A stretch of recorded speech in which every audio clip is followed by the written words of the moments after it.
तो हमास और हिजबुल्लाह के डबल खतरे को लेकर इजराइल में बहुत घबराहट है। इन दोनों ने अब ऐसे हमले करने शुरू कर दिए हैं जिसमें इजराइल बुरी तरह से फंसता हुआ नजर आ रहा है। लेकिन नेतन्याहू के सलाहकार इसे इजराइल के लिए मौत का फंदा बता रहे हैं। हालांकि इजराइल की बात करें तो इजराइल के पास अब दो विकल्प बचे हैं, या तो वो सीज फायर कर दे या फिर इस युद्ध को लंबे वक्त तक लड़ने के लिए तैयार रहे। लेकिन इजराइल सीज फायर करना नहीं चाहता। लेकिन सबसे बड़ा सवाल यह है कि लंबा युद्ध लड़ने के लिए उसके पास अब हथियारों की कमी भी होने लगी है और हमास अब इसी बात का फायदा भी उठाने लगा है।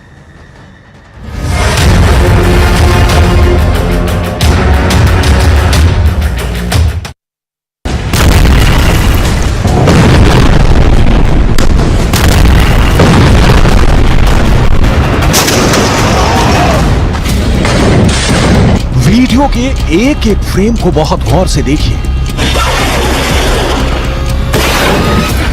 हमास अपने से कई गुना शक्तिशाली इजरायल की सेना से कैसे लड़ रहा है। यह वीडियो इसका उदाहरण है। हमास के लड़ाके बेहद सस्ते रॉकेट, जिनकी कीमत खुद $100 भी नहीं होगी, जमीन से दाग रही है।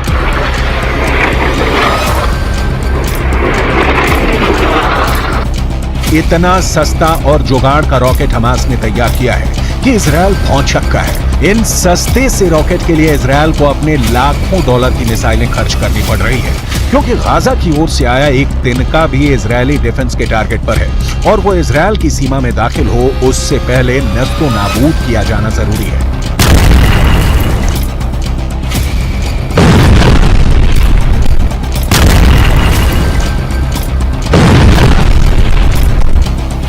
हथियार शास्त्र समझिए और युद्ध में इजरायल के नुकसान को समझिए। हमास का सस्ता रॉकेट, इजरायल की महंगी मिसाइल, कीमत $100 से $500, कीमत लाखों $। इजरायली खुफिया एजेंसी और इजरायली एयरफोर्स की सारी ताकत इन जैसे बेहद कमजोर और हल्के रॉकेट को रोकने में लग रही है। हमास के अल कुद्स ब्रिगेड ने ऐसा ब्रेन लगाया है कि इजरायल की परेशानी बढ़ गई है। यहां आपको हमास के अल कुद्स ब्रिगेड के बारे में जरूर जानना चाहिए, क्योंकि इजरायल के खिलाफ हमास की लड़ाई में अल कुद्स ब्रिगेड फ्रंट लाइन पर लड़ रहा है।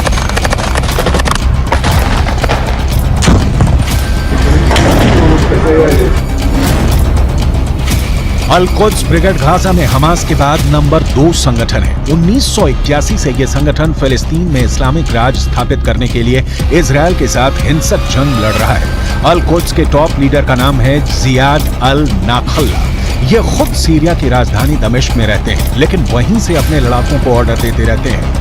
हमास कैसे इजरायल की वॉर स्ट्रेटेजी का तोड़ निकाल रहा है, इसकी कुछ और डिटेल आपको आगे दिखाएंगे, क्योंकि युद्ध में जीत की गारंटी आर्थिक नुकसान की तुलना में हमेशा बड़ी होनी चाहिए। लेकिन इजरायल के साथ ऐसा नहीं हो रहा।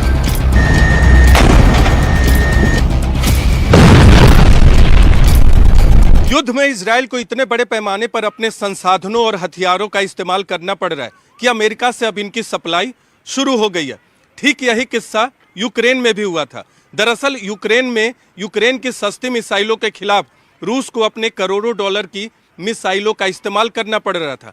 हमास के सस्ते रॉकेट के खिलाफ इजराइल अपने महंगे मिसाइलों का इस्तेमाल कर रहा है, यानी गाजा को जलाने की कीमत इजराइल को भुगतनी पड़ रही है। इजरायल ने इससे बचने के लिए आसमान में अपने सबसे खतरनाक परिंदे में से एक को पिंजरे से बाहर निकाला है।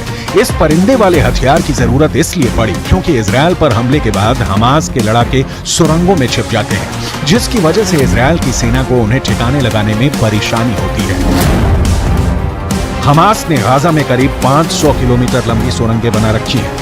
ये सुरंगें घनी आबादी वाले इलाकों से होकर गुजरती हैं और हमास के इन सुरंगों का था लगा पाना इजरायल की सेना के साथ वहां की खुफिया एजेंसी मोसाद के लिए भी चुनौती बन गया है। इजरायल की मीडिया के मुताबिक इसीलिए इजरायल ने अपने सबसे ताकतवर जासूसी ड्रोन एल्बिट हर्मेस 450 को गाजा में उतार दिया है, ताकि जमीन के नीचे बसी हमास की दुनिया का नक्शा निकाला जा सके और वहां छिपे हमास के एक एक लड़ाके को मौत के घाट उतारा जा सके। इजरायली मीडिया का दावा है कि ये जासूसी ड्रोन निगरानी के लिए बेहद कारगर है। इसे इतना ताकतवर माना जाता है कि ये पाताल में छिपे दुश्मन का भी पता लगा सकता है। इजरायल की मीडिया के मुताबिक ये ड्रोन एक बार में करीब 20 घंटे तक उड़ान भर सकता है। इसकी रेंज करीब 300 किलोमीटर तक बताई है। एल्बिट हर्मेस 450 ड्रोन करीब 170 किलोमीटर प्रति घंटे की रफ्तार से उड़ान भर सकता है और सबसे खास है इसका रेडार सिस्टम, जो जमीन के नीचे होने वाली हलचल का भी पता लगा सकता है, वो भी 18,000 फीट की ऊंचाई पर उड़ान भरते हुए। इजरायल के पास दुनिया की सबसे लेटेस्ट तकनीक वाले ड्रोन मौजूद हैं। इजरायल के पास हमास के खिलाफ लड़ने के लिए अभी बहुत से हथियार भी हैं, जिनका इस्तेमाल इजरायल युद्ध जारी रहा तो जरूर कर सकता है। दूसरी ओर ड्रोन के स्तर पर हमास भी कमजोर नहीं है। कामिकाज़े ड्रोन टेक्नोलॉजी को ईरान के जरिए हमास के आतंकवादियों तक पहुंचाया गया है। इसके जरिए इजरायल की फौज के हर एक मूवमेंट को हमास के लड़ाके पहले ही जान लेते हैं। काले रंग का कामिकाज़ी ड्रोन आत्मघाती हमलावर है। इसी ड्रोन के जरिए अभी तक आईडीएफ के खिलाफ हमास ऑपरेशन को अंजाम देते आया है। ये यूक्रेन में इस्तेमाल किए जा रहे ईरान के शाहिद ड्रोन का सस्ता वर्जन है। हमास की सुरंगों में अभी काफी हथियार बचे हुए हैं, जिसे जमींदोज किए बिना हमास का संपूर्ण विनाश संभव नहीं है। लेकिन इजरायल के साथ परेशानी यह है कि हमास ही अकेला दुश्मन नहीं है। लेबनान के हिजबुल्लाह भी हैं, यमन के हूथी विद्रोही भी हैं, जिनकी ओर से हमास के समर्थन में इजरायल पर मिसाइलों और रॉकेट से हमले हो रहे हैं। हालात इतने बदतर हैं जैसे कभी भी किसी भी वक्त तीसरा विश्व युद्ध भड़क उठे।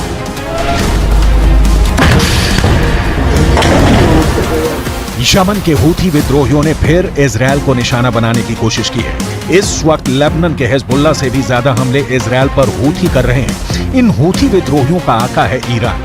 हूथी विद्रोहियों की मिसाइल लाल सागर से होती हुई दक्षिणी इजरायल के एलट शहर में गिरने वाली थी, लेकिन इजरायल ने लाल सागर से आती हुई उन बैलिस्टिक मिसाइलों को मार गिराने का दावा किया, क्योंकि दक्षिणी इजरायल के एलट शहर में उसका एरो 3 मिसाइल डिफेंस सिस्टम तैनात है, जिसने हूथी विद्रोहियों की मिसाइलों को पहचान कर मार गिराया। הלחימה נמשכת, אין הפסקת אש, אנחנו חוזרים על זה, אין הפסקת אש, אנחנו ממשיכים להילחם. हूथी विद्रोहियों को रोकने के लिए अमेरिका ने लाल सागर में अपना एयरक्राफ्ट कैरियर आइजनहावर उतारा है, तो वहीं हिजबुल्लाह के खिलाफ भूमध्य सागर में जेराल्ड फोर्ड पहरा दे रहा है। इजराइल के पास खुद दुनिया का टॉप एयरक्राफ्ट सिस्टम मौजूद है। इजराइल इस वक्त गाजा में अपनी पूरी ताकत से जुटा हुआ है हमास के अंतिम लड़ाके की मौत तक। यमन से आती मिसाइल को इजरायल के एरो 3 मिसाइल डिफेंस सिस्टम ने नष्ट कर दिया। इजरायल का एरो 3 मिसाइल डिफेंस सिस्टम सटीक हमले करने में माहिर है और मिसाइल को ट्रैक करके उसे हवा में तबाह करने का दम रखता है। इजरायल ने जब एरो 3 मिसाइल डिफेंस सिस्टम का टेस्ट किया था तो ये 100% सफल रहा था। हमास किसी भी स्तर पर इजरायल के सामने नहीं टिक सकता। लेकिन सवाल है कि इस युद्ध का अंत क्या है? क्या किसी साजिश के तहत पश्चिमी एशिया को जलाने की कोशिश की जा रही है?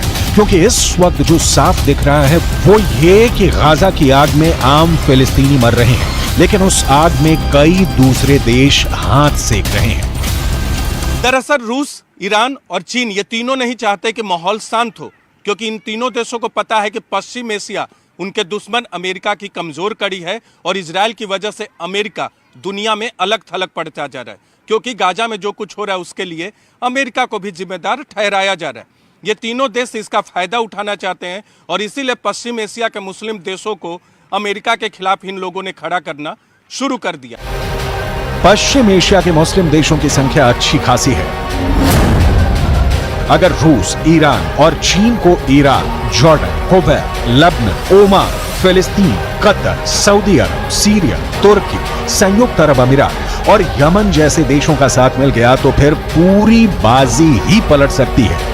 इन सारे देशों के बीच इजरायल अमेरिका के खिलाफ एक होने की ताकत उस लेवल पर कभी नहीं रही, जैसा कि दावा किया जाता रहा है। संयुक्त अरब अमीरात और ईरान के बीच भी सुलगते मुद्दे हैं। 22 देशों का अरब संगठन शब्दों का खेल खेल रहा है। फिलिस्तीन में मानवीय मदद के नाम पर कुछ ट्रकों को भेजे जाने के अलावा इन देशों ने कोई कदम नहीं उठाया।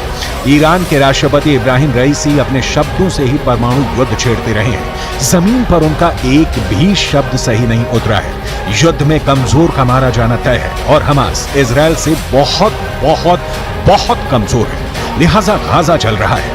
धू कब तक चलेगा कोई नहीं जानता।